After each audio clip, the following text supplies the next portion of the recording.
नमस्कार, मेरा नाम सुनील बोवी है और मेरे साथ अभय। तमाम व्यूअर्स को हम दोनों की ओर से नमस्कार और हार्दिक बधाई और शुभकामनाएं।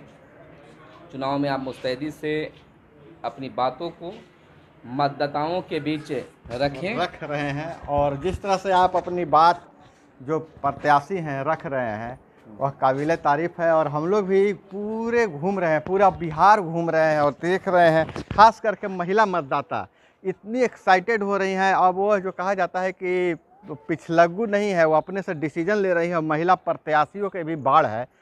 और देखिए अभय जी, हाँ बोलिए। बहुत सारे हमारे जो व्यूअर्स हैं जी सर, वो कई तरह के सवाल जो हैं हाँ हम लोग के बीच में रख रहे हैं हाँ, और हम लोग दे भी रहे हैं। हाँ, उन सवाल के जवाब जो हैं दे भी रहे हैं और हर तरह की कोशिश कर रहे हैं कि उनके सवाल के जवाब मिले। तो कुछ सवाल है, आइए हम लोग थोड़ा सा टहल लेते हैं, टहल भी लेते हैं और काम भी अपना हो जाए। कुछ दबाव जो है ना काफी है। हाँ, तो काम का भी दबाव है। और जैसे हम लोग अभी सड़कों पर हैं, लेकिन फिर भी आपके लिए काम कर रहे हैं। तो जब आपके लिए हर जगह हर समय काम कर रहे हैं तो निश्चित तौर पर आपका भी कर्तव्य बनता है कि हमारे दोनों चैनल जो है मगध संवाद और ठोक तंत्र जो है उसको आप सब्सक्राइब करें। एक बात है, लेकिन हमारे व्यूवर्स जो भी हैं हमारे पास वो मतलब पक्के व्यूवर हैं, ऐसा नहीं है। मतलब बहुत प्यार देते हैं और काम और समझिए कि बहुत प्यार देते हैं। हम तो बहुत अभिभूत हुए इनके प्यार से। बिल्कुल, और ख़ास करके जब मुझे खुशी होती है, इनकी सारी जो भी कन्फ्यूजन होता है, इनकी समस्या को मैं सुनता हूँ और उसका समाधान करता हूँ। मुझसे जो बन पड़ता है तो मुझे काफ़ी खुशी होती है। और ये देते हुए देखिए, इन्हीं सवालों के बीच में हम लोग उलझे नहीं। कई तरह के सवाल जो हैं वो आपके लिए है, जवाब भी देना है और लोगों का निवारण भी हो। हम चाहेंगे कि माइक आप धर दे, जब हम बोलें तो आप हमारे पास कर लिया करें। बिल्कुल क्योंकि आवाज़ नहीं रहता है तो फिर मज़ा नहीं आता है। बहुत ही सुंदर दृश्य है। इन दिनों जो है बारिश का मौसम है और बड़ा सुहावना लग रहा है। हल्की धूप भी है, लेकिन फिर भी हम लोग अच्छा महसूस कर रहे हैं। तो मैनुल हक जी जो एक हैं, उनका है कि सर आधार कार्ड नहीं है, क्या हम चुनाव लड़ सकते हैं? सर कहीं भी मैंने नाम निर्देशन पत्र का पूरा जो डिटेल से वीडियो बना दिया, कहीं भी आधार कार्ड की तो आवश्यकता नहीं है। आधार कार्ड नहीं रहने से आप चुनाव नहीं लड़ेंगे, ऐसी कोई परेशानी नहीं होगी जी। तो इस पर कुछ मैनुल हक जी से कहेंगे कि आप चुनाव लड़ सकते हैं, कोई दिक्कत नहीं है। और एक विभा देवी जी जो हैं, जी, उनका कहना है कि आधार कार्ड में नाम कुछ और है और वोटर लिस्ट में कुछ और है, तो क्या चुनाव लड़ने में कोई प्रॉब्लम होगा? कोई परेशानी नहीं होगी, लेकिन जो नामांकन पत्र जो भरेंगे वो सीधे भरेंगे अपना विभा देवी। जो विभा देवी उनका अगर नाम है वोटर कार्ड में, वोटर लिस्ट में, उसी नाम से वो नामांकन पत्र भरेंगे। ऐसे आधार कार्ड में नाम सुधारा जा सकता है। हम कहेंगे कि थोड़ा सा दिखा दीजिए कि देख लीजिए, इस तरह से अस्थाई आधार पंजीयन केंद्र होता है और यहाँ पर आके फॉर्म भरिएगा तो आपका आधार कार्ड में सुनाई मतलब आधार जो है जा सकता है। हर तरह के आधार कार्ड को सुधारा जा सकता है। सभी बिहार के सभी प्रखंड मुख्यालय में होता है। देखिए यहाँ पर सब लोग आधार कार्ड सुधरवाने के लिए आए हुए भी हैं। तो हम देखिए लोग काफ़ी हैं, लोग हैं खास करके आते हैं। आप क्या काम से आए हैं यहाँ पर? आधार कार्ड बच्चा का कि अपना बनवाए हैं? बच्चा का। देखिए सब बच्चा जो भी है, हर तरह के जो आधार कार्ड यहाँ बनाया जा सकता है और कोई दिक्कत नहीं है। और यहाँ देखिए वहाँ आधार केंद्र लगा हुआ है, साथ में आयुष्मान CSC आयुष्मान केंद्र भी है यहाँ पे। तो हर CSC आयुष्मान केंद्र, यहाँ आयुष्मान कार्ड जो बनता है उसके लिए अलग से अब आधार संबंधित मतलब इसको जोड़ दिया गया है एक ही कार्यालय से, और ये हर प्रखंड मुख्यालय में होता है। आपके जो व्यूअर्स जो हैं श्री भगवान कुमार यादव, आधार में उम्र कुछ और है, वोटर लिस्ट में कुछ और है, तो क्या कुछ समस्या नहीं? बिल्कुल समस्या नहीं होगी। आधार कार्ड में जो वोटर लिस्ट में जो उम्र है, दोहरा दीजिए, लगता है कि आवाज़ नहीं आया है। हाँ, क्या भगवान कुमार यादव जी का कहना है कि आधार कार्ड में उम्र कुछ और है और वोटर कार्ड में कुछ उम्र और है, मतलब वोटर लिस्ट में उम्र कुछ और है। देखिए राज्य निर्वाचन आयोग जो है, चुनाव आयोग, चुनाव से संबंधित आपको वोटर लिस्ट में जो उम्र है उसी को मानता है, और उसमें जब उम्र 21 वर्ष पूरा हो रहा है तो आप चुनाव लड़ सकते हैं, कोई दिक्कत नहीं है। अगला सवाल जो है अभय जी, सोनम सोनल पटेल का है, आप फालतू न्यूज बनाते हैं। सोनल पटेल जी, आपको सबसे पहले बहुत बहुत प्यार, और मुझे आप पे पूरा उम्मीद है कि कोई भी फालतू चीज़ आप नहीं देखेंगे। गांधी जी का आप जो भी है, गांधी जी जो कहे हैं, बुरा चीज़ नहीं देखना, जो आपके लिए फालतू है उसको नहीं देखिए। अपना समय क्यों बर्बाद कर रहे हैं? बिल्कुल। और अगर कोई सलाह देना चाहते हैं तो आप दे सकते हैं, सिर्फ फालतू कहने से कोई सुधार नहीं ला सकते हैं। कोई सुधार की अगर बात है तो आप वहाँ कह सकते हैं कि इस तरह सुधार कीजिए सर, हम आपका देखते हैं। हालांकि हमारे रेगुलर व्यूअर लगते हैं कि हैं। हाँ, फिर भी कोई बात नहीं है। देखिए, एक जो है डॉक्टर मकबूल अहमद, न्यू वोटर लिस्ट कब आएगा सर? देखिए सर, वोटर लिस्ट तो आ गया है। अब लोग चाह रहे हैं कि मतलब न्यू का मतलब कि पहले जिस तरह से हल्ला करके होता था ना, कि वो समय मिलता था कि अब आपत्ति के लिए, इस सब के लिए, लेकिन राज्य निर्वाचन आयोग की थोड़ी सी तो गड़बड़ी यहाँ ज़रूर हुई है। राज्य निर्वाचन आयोग ने समय नहीं दिया है, सूचना का प्रसारण सही तरीके से नहीं किया है। इसके चलते मतदाताओं में कन्फ्यूजन है कि वोटर लिस्ट का अभी तक प्रकाशन नहीं हुआ है।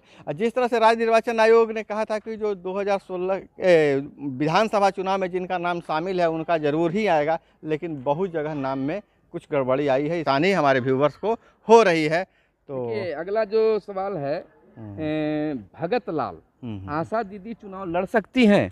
देखिए, सवाल बहुत आम है, भगत लाल जी ही नहीं, बहुत लोग पूछते हैं कि आशा दीदी चुनाव लड़ेंगे कि नहीं लड़ेंगी। तो मैं कब से कहा हूँ कि जिनको वेतनमान मिलता है, जो सरकारी सेवा का वेतन लेते हैं, वो चुनाव नहीं लड़ेंगे। लेकिन आशा दीदी जो हैं उनको प्रोत्साहन राशि मिलता है, वेतन नहीं मिलता है।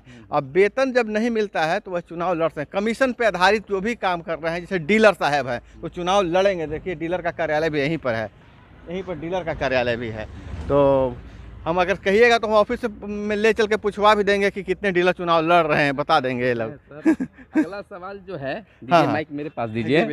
देखिए, अगला सवाल सलमा बेगम जी का है, जो ऑनलाइन नामांकन करेगा तो क्या कागजात जो है उनको कहीं और जमा ऑफिस वगैरह में करना होगा? देखिए सलमा जी, अगर आप ऑनलाइन आवेदन करते हैं तो आपको एक बार सशरीर माने फिजिकली रूप से निर्वाचित पदाधिकारी के सामने आपको जाना पड़ेगा। मतलब आप प्रखंड में हैं तो प्रखंड निर्वाचित पदाधिकारी बीडीओ होते हैं, बीडीओ के पास आपको फिजिकली रूप से जाना पड़ेगा, सशरीर जाना पड़ेगा, कागजात लेकर वहां जाना पड़ेगा।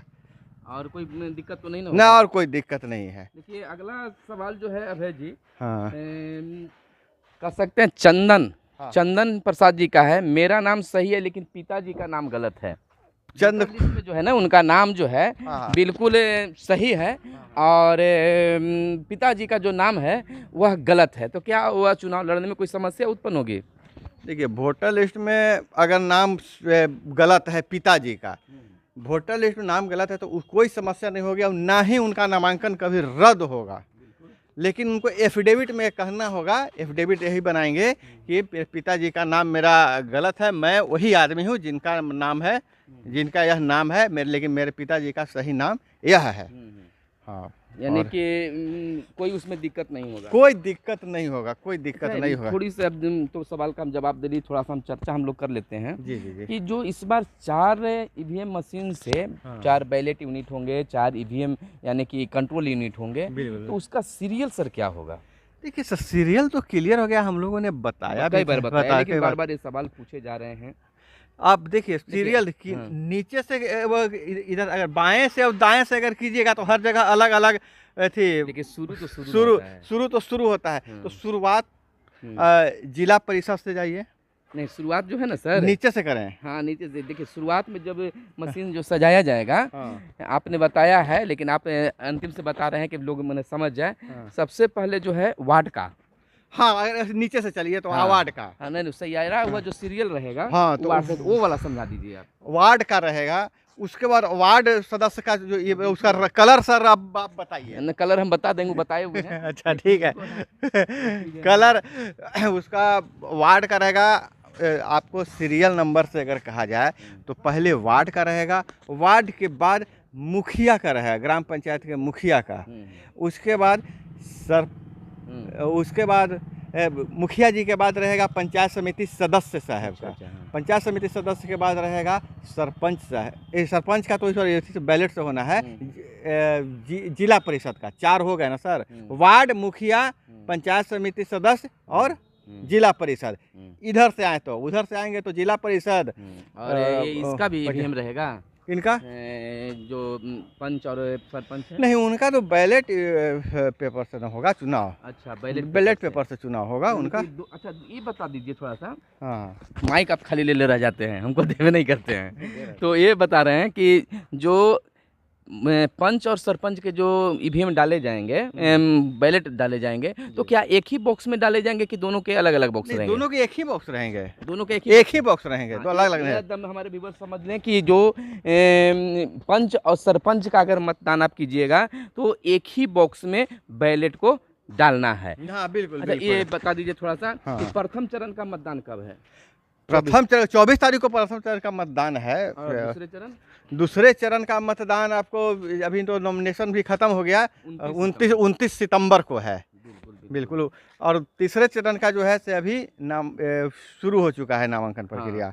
तीसरे चरण का शुरू हो चुका है। प्रथम चरण और दूसरे चरण का जो है वह नामांकन की प्रक्रिया समाप्त हो गई है। और देखिए अब स्कूटनी भी प्रथम चरण का हुआ है। हाँ। और बहुत नाम छट रहे हैं। हाँ, मैं एक बात बताना चाहूँ। देखिए, नाम ज़्यादा छटने का बहुत जो कारण जो हो रहा है, प्रस्तावक में गड़बड़ी के कारण नाम छट रहे हैं। प्रस्तावक में 2-3 नाम तो सिर्फ इसलिए छट गए कि उन मतदाता सूची में जहाँ से चुनाव लड़ रहे थे, जिस प्रादेशिक निर्वाचन क्षेत्र से चुनाव लड़ रहे थे, तो उन मतदाता सूची में नाम नहीं था, दूसरे प्रादेशिक निर्वाचन क्षेत्र में था, इसलिए छठे। और कुछ लोग छठे हैं सरकारी सेवा में हैं, उनको प्रस्तावक बना दिया, इसलिए भी छठे हैं लोग। और एक तो अजीब व गरीब चीज़ आया है कि 2 सेट में नामांकन दाखिल हुआ। ये तीसरे चरण की बात हो रही नहीं, दूसरे चरण की बात हो रही है।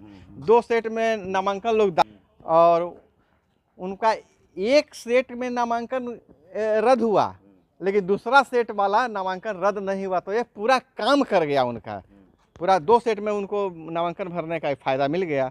हाँ, इसलिए कागजात लेकिन एक ही लगाना है। कागजात एक ही लगाना है। और एनआर भी एक ही कटाना है, इसलिए कि 2 सेट में डाल रहे हैं तो 2 को फीस नहीं लगेगा। और सर एक चीज़ और हम बता दें, ज़्यादा जाति के लिए जो अभी हाँ देखिए हमारे एक व्यूवर्स जो हैं सर वो लगातार कर रहे हैं कि हम अमरजीत जी हमारे दोनों चैनलों पर वो लिख रहे हैं कि सर हमारे सवाल का जवाब नहीं दे रहे। तो हम इसलिए नहीं दे पा रहे थे हम लोग कि जब तक हम लोग वेरिफिकेशन नहीं कर लें, सही जानकारी नहीं ले लें तो कैसे कर लें। तो सर इस पर आप लगे हुए थे, उनके सवाल के लिए आप कई दिनों से परेशान थे, तो अब तक उनके सवाल का जवाब आप कहाँ तक ढूंढ पाए? जैसा कि आपको पता है, जहाँ पर हम अभी तक जहाँ आप मुझे ढूंढते हुए पहुँचे हैं, वहाँ पर बड़ी अधिकारी चुनाव की तैयारी कर रहे थे। मैं जाकर उनसे बात किया अभी, तो उन्होंने कहा कि लोहार जाति अनुसूचित जनजाति में शामिल किया गया है, लेकिन अभी तक कोई सीट कन्फर्मेशन नहीं है अनुसूचित जाति का, अनुसूचित जनजाति का। तो विभाग का कोई स्पष्ट दिशा निर्देश नहीं आया है। इस कारण सामान्य में रहेगा तभी हम उनका एक्सेप्ट करेंगे, सामान्य में नहीं रहेगा तो हम उनका एक्सेप्ट नहीं करेंगे, मतलब अनुसूचित जाति में। लेकिन एक चीज़ और बता दे रहे हैं, इससे पहले मैं एक अधिकारी से पूछा था तो उन्होंने कहा था कि यह जो भी अनुसूचित जनजाति वाले हैं वो अनुसूचित जाति के सीट पर चुनाव लड़ेंगे। लेकिन अधिकारियों की बातों में उस समय मौखिक रूप से इन्हें बताया गया था, लेकिन कोई चिट्ठी नहीं आने के कारण उन लोग अब कह रहे हैं कि हम अब नामांकन नहीं लेंगे, यानी कि जनरल से लेंगे। यानी कि जो लोहार जाति के हैं अभी तत्काल जो है अनुसूचित जनजाति में जो भी है वो सामान्य जाति से ही चुनाव लड़े, समाज सीट पर नहीं। तो इसके लिए अगर आपके कोई नेता हैं, कोई समाज सेवी हैं जनजाति में, तो वो कम से कम राज्य निर्वाचन आयोग तक, पंचायती राज विभाग तक इस बात को पहुंचाने का प्रयास करें कि अनुसूचित जनजाति के लिए कोई सीट आरक्षित है कि नहीं है, और नहीं है तो हम क्या अनुसूचित जाति वाले पे चुनाव लड़ सकते हैं, इसकी एक स्पष्ट दिशा निर्देश निकाली जाए। जब तक कोई चिट्ठी नहीं आएगी हम कुछ नहीं बोल सकते। अभी चिट्ठी हम लोग को प्राप्त नहीं हुई, इस चीज़ की हम लोग पुष्टि भी हमारे चैनल नहीं करती है। आप अपने स्तर से पता कर लें, लेकिन जहाँ तक हमें जानकारी मिली है तो आप समान सीट से ही चुनाव हाँ, अभी जो अधिकारियों ने बताया, हम नहीं कुछ कह रहे हैं, अधिकारियों ने जो अभी बताया वो भी यह कह के बताया कि कोई स्पष्ट चिट्ठी नहीं रहने के कारण हम ऑथेंटिक रूप से वो नहीं बताया गया है। नहीं बताया। तो चलिए हम इस वीडियो को जो है सवाल जवाब की वीडियो को हम यहीं पर समाप्त करते हैं, लेकिन आपको कुछ शायद कहना है व्यूअर से, कह दीजिए। व्यूअर से मैं यही कहना चाहूँगा कि जिस तरह से आपने मुझे अभी तक प्यार दिया है हम दोनों चैनलों को, तो उसके लिए बहुत दिल से धन्यवाद। लेकिन मुझे लग रहा है कि मेरे ही प्यार में कुछ कमी रह गई है। जितना प्यार मिलना चाहिए उतना प्यार मुझे नहीं लग रहा है कि मिल पा रहा है। इसलिए क्योंकि सर यूट्यूब बता रहा है कि मात्र वीडियो देखने वाले मात्र 30% ही लोग ही चैनल को सब्सक्राइब किए हैं, बाकी लोग सिर्फ वीडियो देखते हैं। तो भाई आपसे गुजारिश है यही है कि अगर आपको मैं अच्छा लगता हूं, मेरा चैनल अच्छा लगता है, मेरा कंटेंट अच्छा लगता है, तो एक लाइक ज़रूर कीजिए और चैनल को सब्सक्राइब कर लीजिए, ताकि इसी तरह आपको जब भी मैं कोई वीडियो डालूं परिवार का सदस्य बढ़े। हाँ, आप मेरे परिवार का सदस्य बन जाइए। बस हम आपका प्यार गुस्सा सब हम लोग उठाने के लिए तैयार हैं। चलिए फिर मिलते हैं अगले वीडियो में। फिलहाल हम दोनों को दीजिए इजाज़त। धन्यवाद। जय हिंद, जय भारत, वंदे मातरम।